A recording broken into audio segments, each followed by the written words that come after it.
Bhagavate Vasudevaya.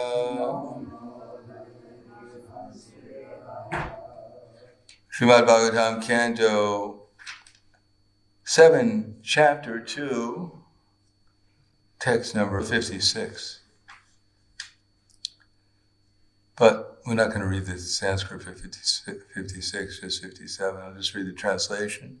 Because of the loss of his wife, the Kalinga bird lamented with tears in his eyes. Meanwhile, following the dictations of mature time, the hunter, who was very carefully hidden in the distance, released his arrow, which pierced the body of the Kalinga bird and killed him. Text 57. Evam yuyam apasyantya atmapayam abudaya nainam prapyasyita sochantya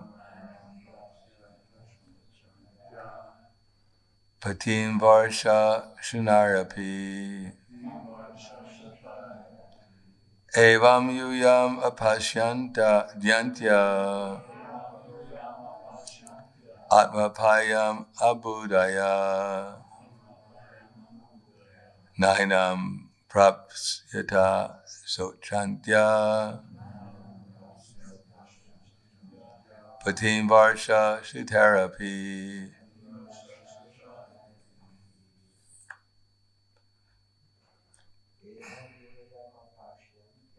Evam yuyam apashantya atmapayam abudaya nainam prapsyata sochantya patim varsha shitarapi. Trenske.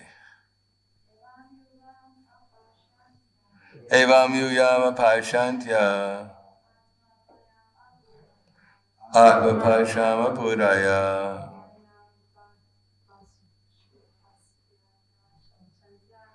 nainam pashatyata sochantya patim varsha shitarapi. Evam, thus, yuyam, you, apashantya, not seeing, atma apayam, own death, abudaya, O ignorant ones, na, not, enam, him, prapsyata, you will obtain, shochantya, lamenting for, patim, your husband, varshashatari, for 100 years, api, even. Translation and purport by His Divine Grace, A.C. Bhaktivedanta Swami Srila Prabhupada.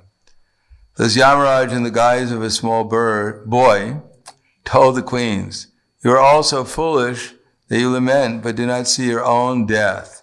Afflicted by a poor fund of knowledge, you do not know that even if you lament for your dead husband for hundreds of years, you'll never get him back alive. And in the meantime, your lives will be finished. Purport. Yamaraj once asked Maharaj Yudhisthira, what is the most wonderful thing within this world? Maharaj Yudhisthira replied, Ahanyahani bhutani gachantiha yamalayam shesha stavaram ichanti kem astrayam katakparam. Hundreds and thousands of living entities meet death at every moment, but a foolish living being nonetheless thinks himself deathless and does not prepare for death. This is the most wonderful thing in this world. Everyone has to die because everyone is fully under the control of material nature.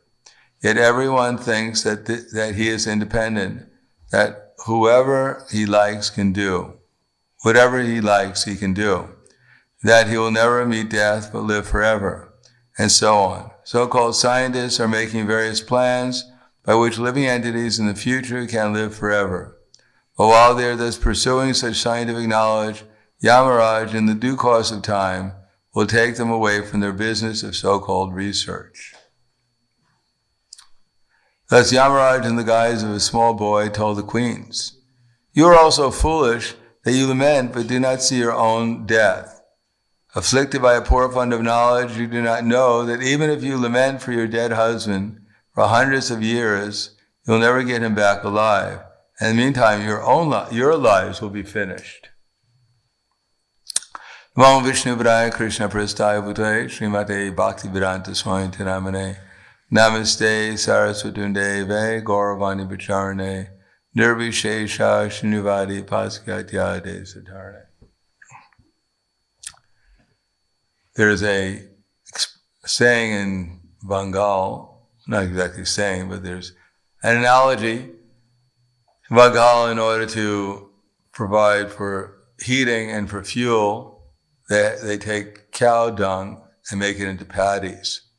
And in order to dry the patties, in order to use it for fuel and for heating, then they stick it on their walls of their houses. And when it's dry, then they can use it for purpose. So one cow dung patty is now dry and is being thrown into the fire, and another cow dung patty, which is still wet, is laughing. Haha, just see what happens to you. You insulted me the other day, and now you become dry, and now you're being thrown into the fire. The cow dung patty doesn't realize that very shortly he'll also become dry and thrown into the same fire. So similarly, people lament so unfortunate circumstances that it's rumored that even sometimes people die. Or now they have the coronavirus and people are afraid they might die. But of course, we all know everyone's going to die. As I said the other day, one devotee went to a doctor, and the doctor took some tests about that he had some disease, and the doctor came back and said, "I have some bad news for you. I think you're going to die." So then the devotee said, "Well, I have some bad news for you also. I think you're also going to die." That the death rate is more or less consistent in every country. It's approximately 100%. So to think that someone else has died or they're in some unfortunate position, such as death, pashanapi na pashati, they don't see that there's no solution to the death of the body.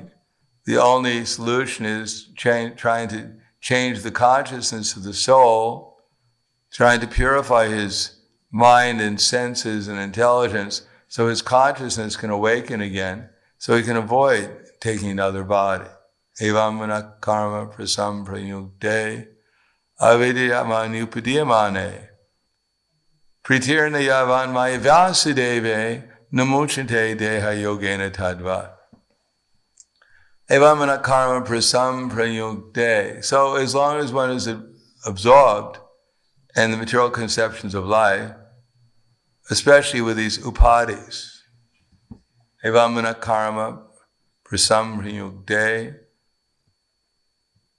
that as long as one is absorbed, let's see, how does it go over it? Evamana karma prasamriyukde avidya upadiyamane. As long as one is covered by ignorance, as long as ignorance and actually believes that he has some material, that these material designations are his actual self, whatever it may be, to think that anything in relation to this body is my actual being. Now, as I said the other day, sometimes we take initiation and then we think my body is Krishna Das. Generally we think now, we sometimes even think we don't really need the Das. I'm kind of like Krishna now. And what to speak of dasa, anudasa. In other words, even initiation is a kind of designation if it's not properly understood. One can actually identify oneself as being part of some sectarian group and misunderstand that an actual initiation is to get out of that material conception. not to get another material conception. At the time of initiation, one is supposed to consider oneself to be dasa, dasa, anudasa, without any ahankara, without any material designation, of which being initiated by a particular guru has its validity if the guru is actually teaching how to get free from material designations. Then if one becomes a servant to that guru, he connects with the whole disciple succession, and ultimately he connects with the super soul within his heart. And he learns how to treat every living entity as Krishna's eternal servant, without misidentifying oneself solely as a material designation. In other words, two things have to go on simultaneously, because as long as one is conditioned by material life, as Krishna says in Bhagavad Gita, and two verses actually, which makes it quite significant, because Krishna speaks the whole Bhagavad Gita. Well, the Bhagavad Gita is a summary of all the Vedic literature, which has more than 1 billion verses. Whatever Krishna speaks, because he's been doing it for a long time, he mentions that he previously had spoken to the sun god at least 120 million years ago. So he's had a lot of time to study what he was going to present in Bhagavad Gita. And there are only 700 verses, condensing 1 billion verses down. So everything he says must be quite significant. He doesn't waste words. Arjuna wasn't just kind of like relaxing with Krishna on the beach. Krishna says, would you like to hear something interesting? And Arjuna says, yeah. Wake me up if I fall asleep.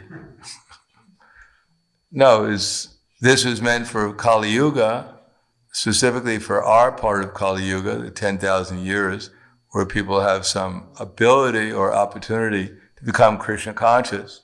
And therefore Krishna wanted to make sure he got the 700 most essential verses into the Bhagavad Gita. And of those he repeated only 2 twice, so they must have quite a bit of significance. Otherwise, why would he repeat them practically verbatim twice? So one of them is Shreyan Swadamo Viguna Parar Dharma Sunustita Shre Dharme Nidinam Shreyak Parar Dharmo Bhayavakaha. Or in the other, it's Kilbisha, that one is never affected by sinful reactions. So here it says Shreya. Shreya means we have Shreya and we have Prayas. So Shreya is long-term and Prayas is short-term. But long-term benefit and short-term satisfaction. Shreyak Swadamo Viguna. So, in the long term, everyone has their duty. There may be duties according to one's psychophysical nature, in the modes of material nature, called varnashram, or there may be duties given by the spiritual master, or the representative authorities. So Shreyan Swadamo Viguna. So Viguna means not perfectly done. So our advancement doesn't depend upon so-called perfectly doing our occupational duty. It depends more upon the fact that we commit ourselves to our duty in the first place, that we become a servant. Now, anyone who whimsically gives up their duty, Krishna says, can have neither peace nor happiness nor the supreme destination. Because one gives up his duty, as Krishna will say in the next verse, not out of inspiration,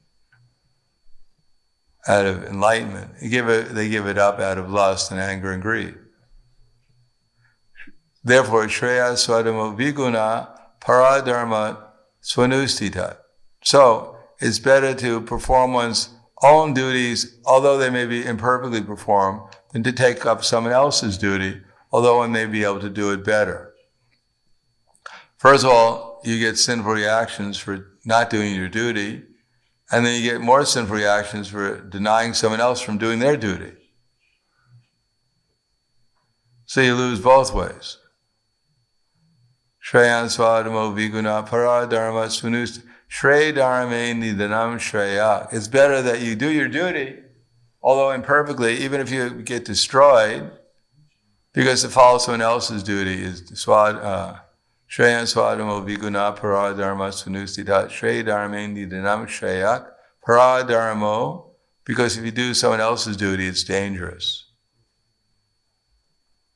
So then, of course, as I said, Arjuna asked Krishna, why would anyone want to do that? What you're talking about doesn't make any sense. Why would someone else want to do someone else's duty? Why would one want to get up his own duty, as Arjuna was doing at the beginning of the Bhagavad Gita? But he was wondering, what is this thing that I want to give up my own duty also, although I'm a warrior, and other people also do the same thing. What is causing it? So, Ata keno prayukto yam papam charati purusha anicham napi varshnaya baladiva nyojita. What is this phala? What is this energy, this force, that's causing one to do something that we know we shouldn't be doing, or not to do something we know we should be doing? So Krishna doesn't say, well, it was probably your mother's fault, you just weren't treated nicely in childhood, and maybe you should just take a vacation and come back, we'll ask you again. And no, he says, Shri Bhagavan Vacha Kama Esha Krodha Esha Rajaguna Samudvavaha Mahashno Mahapatma Vidinam Ihavarina. It is lust only, Arjuna, the all-devouring sinful enemy of the world, which is later transformed into wrath. Actually, is lust only, Arjuna, which is later transformed into wrath, which is the all-devouring sinful enemy of this world. So Krishna doesn't, try to be diplomatic with Arjuna. He just tells him, you don't want to do your duty, it's because of lust.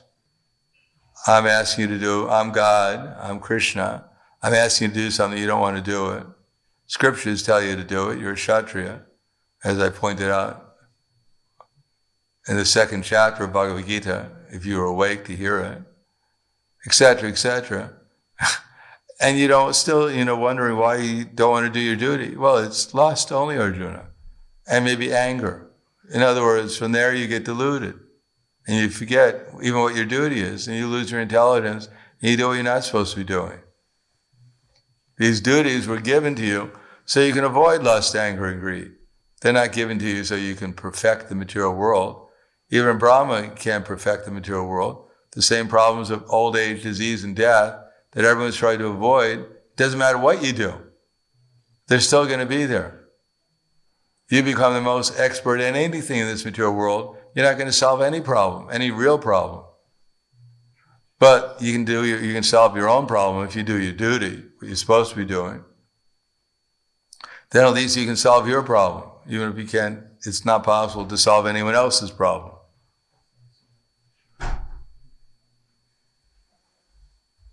Therefore, one has to understand what is to be done, what's not to be done, as Krishna says, through the authority, of which the authority has to be based on Shastra. And knowing such rules and regulations, one should act so one can gradually become purified. Therefore, initiation means to give up material designations, upadhis, and to try to develop love for Vasudeva. Because as long as one has any upadhis, as long as one is working in the material platform of consciousness, evam pritirna yavan maya Vasudeva, one will not develop love for Vasudeva. If one is seeing someone as a man or a woman, or if one is seeing this group or that group, then one is not remembering Krishna. Of course, as I said, externally, we have to work according to Varna ashram to a certain extent, because as long as we're conditioned, there are men and women. Shukadeva Goswami, he was liberated from his very birth, and he walked out of the womb of his mother at 16 years old, which is quite a relief for his mother, let me tell you. Oh my God, can't imagine. And he walked naked, and he passed by some damsels, and they just ignored him. They're naked damsels who were bathing in a river. In India, the ladies, at least previously, they would have some spot, and no men would go there. And they were free to swim naked. I don't think they had bikinis back then or bathing suits or something. Either you went in your sari, and then you had to spend the whole day hoping your sari dries, or somehow or another you found the spot where you could go naked and you didn't have to worry about getting your sari wet. So they were bathing there naked, and Shukadeva Goswami walked by, and they didn't even notice him. But running after him was Vyasadeva. And as soon as the ladies saw Vyasadeva, immediately they covered their bodies. So Vyasadeva was quite surprised. My son came by here, just a short period of time, you just ignored him. But as soon as you saw me, then immediately covered your bodies. So I'm on the same level of spiritual realization that my son is on. Matter of fact, I'm his spiritual master. So why the differentiation? They said because your son's a liberated soul, and we can understand by his demeanor that he was innocent. He didn't see the difference between men and women. He saw souls, principally. Just like when one is looking at a body, one is not usually identifying the person with the colored dress or the pants that they have on. One is identifying themselves with the person who's wearing the dress. So he's identifying himself with us, the soul, and therefore he didn't really care about what kind of dress we have on. Or, in our case, lack of dress. But yourself, you're playing the role of a householder. Unless you can discriminate between man and woman, of course this is 5,000 years ago, so it was a different understanding of what a householder was. Then you can't really play the role of a householder. You have to discriminate. So therefore, to properly reciprocate with you, we have to cover our bodies. Because for you, we're supposed to be women. Otherwise, you're just pretending to be a householder. So we have to actually, we're not on the Shukadeva Goswami's platform, and even if we were, Rupa Goswami has advised us that externally we should behave as a neophyte. Although we may be a liberated soul within, remembering Krishna's pastime. So a certain amount, we accept a certain amount of Varnashram Dharma injunctions, and we discriminate between men and women because, practically speaking, Varnashram, in my understanding, only has two. You can summarize it in two ways. One of them is, which has its basis in Bhagavad Gita, that Varna. Varna is principally just to get some rain so we can get some grain and eat. That's the summary. Sacrifice for Vishnu. And if we sacrifice for Vishnu, then the rain comes and we can eat.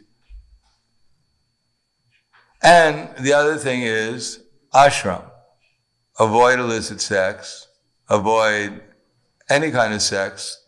So eventually you will gradually develop spiritual consciousness and give up material consciousness, with sex as the principal allurement, so you can become liberated. You can realize you're Brahman, and then you can take up the process of devotional service.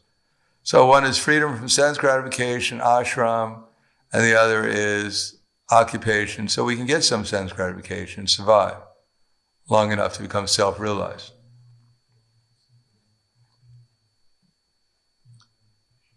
So we have to do both. We have to see that our occupational duty will actually provide our necessities of life, and at the same time we're becoming liberated from the material concepts by proper organization, proper association. Therefore, our society principally is meant for liberation. In other words, our activities are supposed to be performed on the liberated platform, liberated from all kind of material designations, and only considering oneself to be the servant of the servant of the servant of Krishna. Therefore, we take initiation from the elevated spiritual master to teach us that, how to identify ourselves as the servant of all of Krishna's servants, and how to live in the association of devotees and discriminate between who's on what level of devotional attainment so we can properly serve them. As soon as one takes initiation, one vows to serve all the devotees and indeed all living entities appropriately. But at least the realm of service is mainly within the association of devotees, especially in Chaitanya Mahaprabhu's movement to cooperate in the spreading of Krishna consciousness and the development of Krishna consciousness. So therefore one has to discriminate transcendently and then serve with expertise the different classes of devotees, the innocent and the non-devotees, all for the pleasure of Krishna, all to glorify Krishna.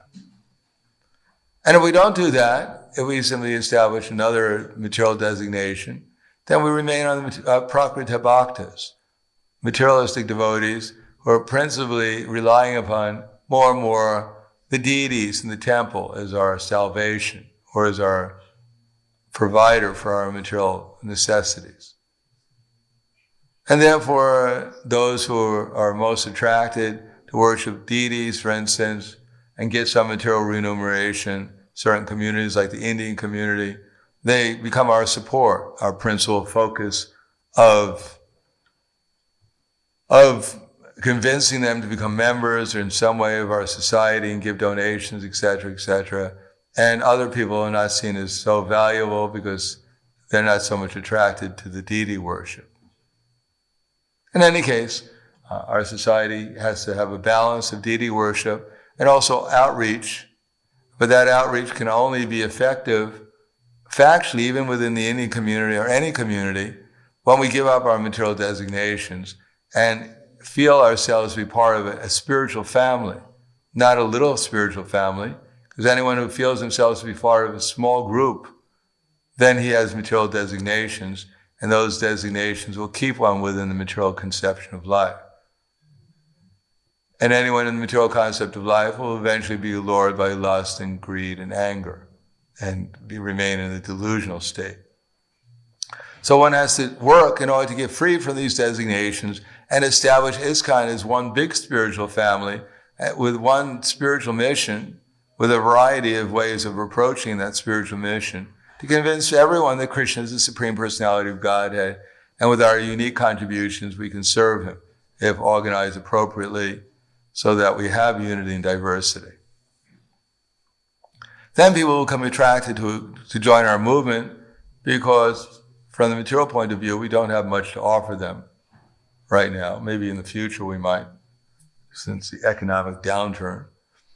But as far as, buildings or whatever else, we may believe we have a great philosophy, we have the answer to everything, but people won't be so much impressed by that if we don't live according to it. We talk about spiritual family, but there are other groups who are much more interested in their own little ways, creating their family, their spiritual family, that they have more unitedness within their particular church or synagogue or temple, whatever it may be, or mosque, because they only allow people in who believe the way that they believe. But we have in our group, we have people who believe completely diametrically, trying to so-called cooperate with each other.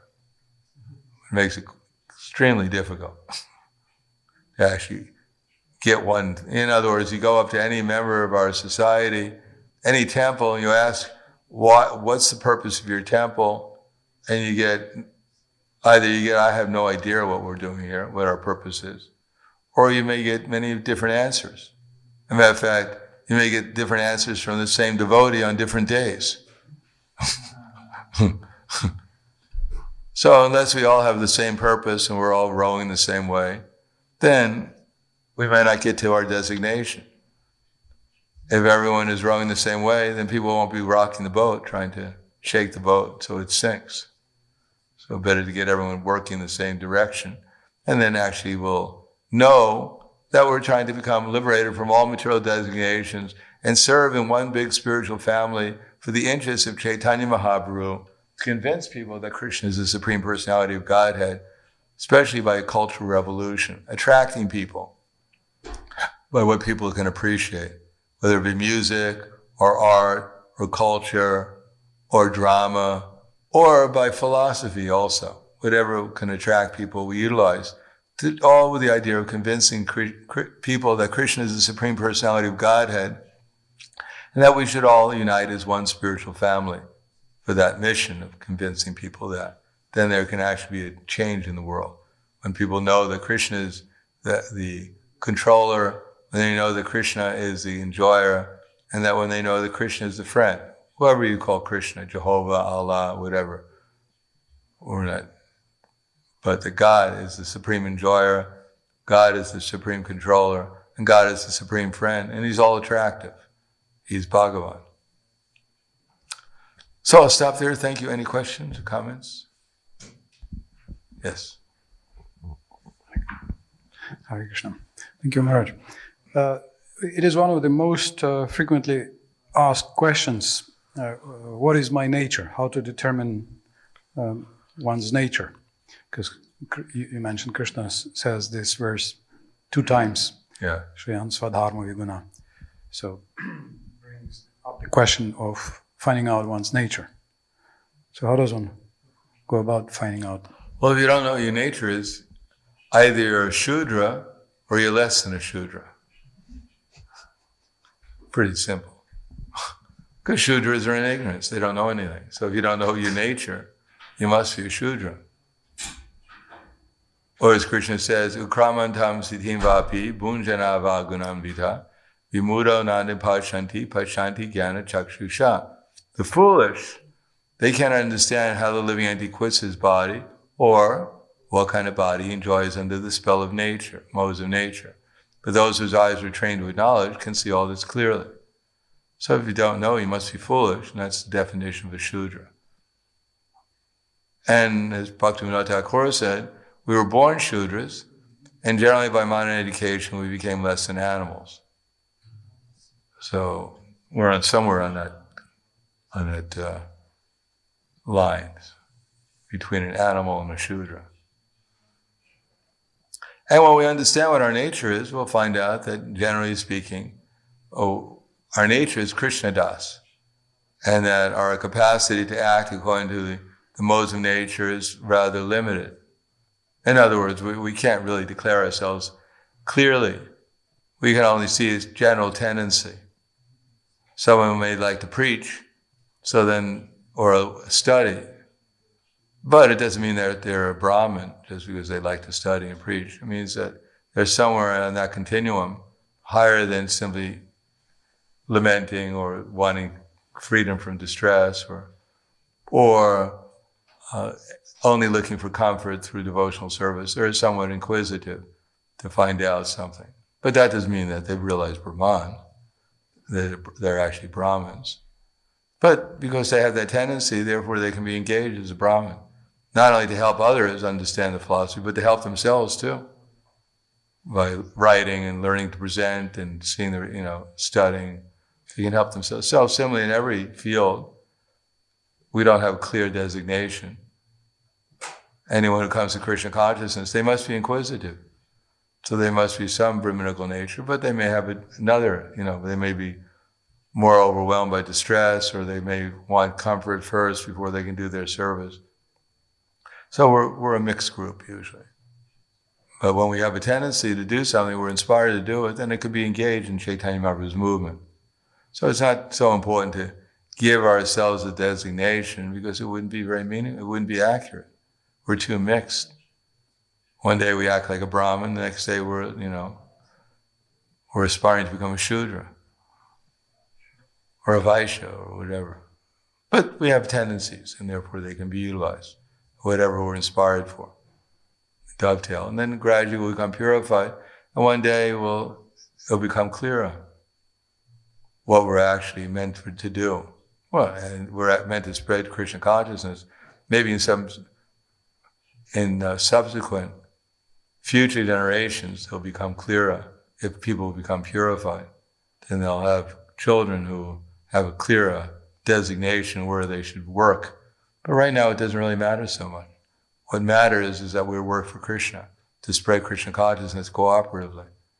That's the most important thing. Is that right? Anything else? Yes. Thank you, Maharaj. So, answering Adipurush Prabhu's question, in that relation, what does this verse from from third chapter means. Better to do your own duty imperfectly than, as I said, there are two kinds of swadharma, duties. One is the material swadharma, given by the spiritual master based on also Shastra and Krishna's instructions in Shastra, according to our psychophysical nature, as a Brahmana, as a Kshatriya, Vaishya, Sudra, Brahmachari, Grihastha, etc. So there are duties designated. But there's another swadharma given by the spiritual master coming down in our line of disciple succession. They're not necessarily different. It's not that my spiritual master tells me that I should come distribute books, so now I don't have to be a brahmachari, grihastha. Bhaktivinoda Thakur said sometimes these duties, they run parallel and sometimes they conflict with each other.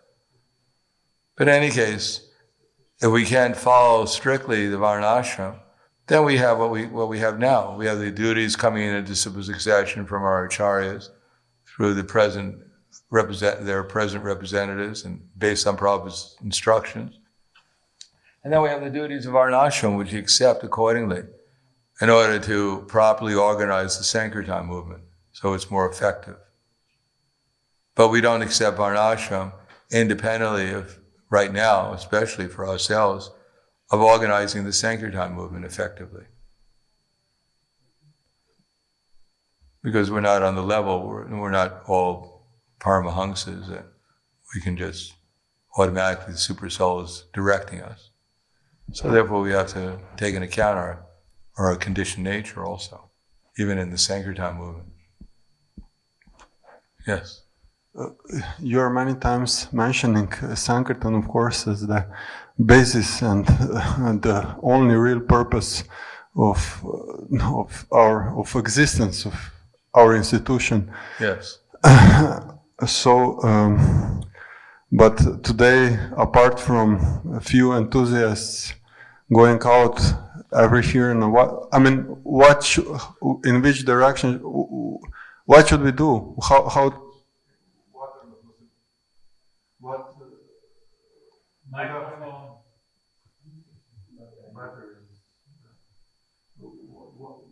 What is your vision? What should we do? We should do what Prabhupada tells us to do. What's that? What should we do, he's asking. Well, we should do what Prabhupada tells us to do, which is not just, part of that is to go out and distribute books, whatever. Part of that is to have, bring people in, tell them about Krishna appropriately, inspire them to take up the process, get them to become members, committed members, and then engage them in service and send them out to get more people to do the same thing. So not everyone necessarily has to go out on book distribution or even Harinam, but everyone has to be engaged in increasing people's education and commitment to the process of Krishna consciousness in some way.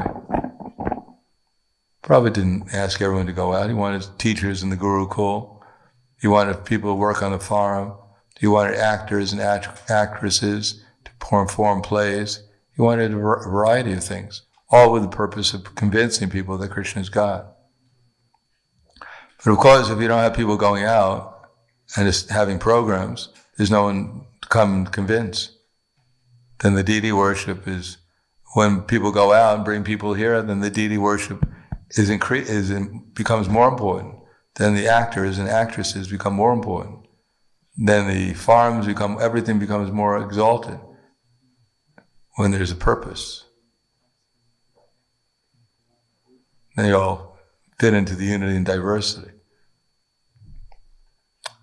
All right, thank you very much. Grandaraj Srimad Bhagavatam Ki Jai. Srila Prabhupada Ki Jai. Gaur Premanande.